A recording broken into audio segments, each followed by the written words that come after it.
It's always pleasant when you get recognition for something worthwhile.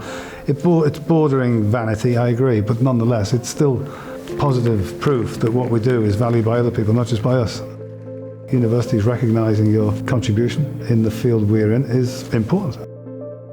To have a child die through a terrorist attack, it was so freakishly outrageous. It was something we could never just come to terms with, and so over time we decided there was a contribution we could make.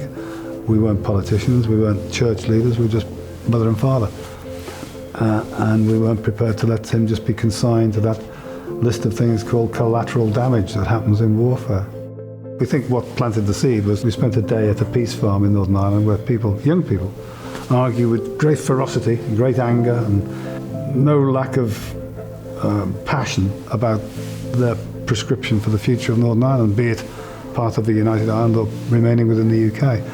These were young people who committed to a peaceful solution to the problem. So we've provided the missing link, the East-West dimension, by replicating in the early days what they did, but we've taken it much further.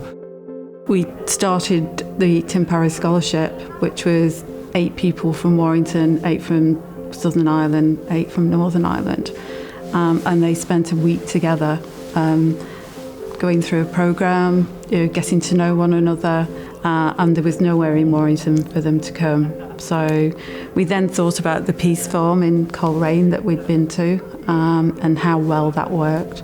So we decided that we would start to raise money and build a centre in Warrington. There are 2 streams to our work. One is supporting victims of extreme violence or terrorism, people who've directly suffered through losing family members or injury or mental trauma.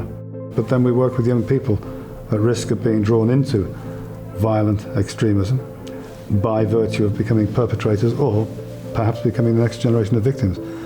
So we facilitate workshops, we facilitate debates and discussions where young people from different racial backgrounds, different political backgrounds, different faith backgrounds are brought together in a safe space.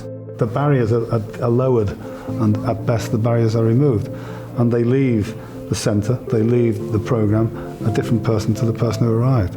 And we hope then that they take that message and that new behaviour back into their family, their schools, their community. We've got to change that whole mindset and welcome diversity and welcome the differences in humanity and in our beliefs and our prayers and everything else, and accept that's what makes humankind so interesting.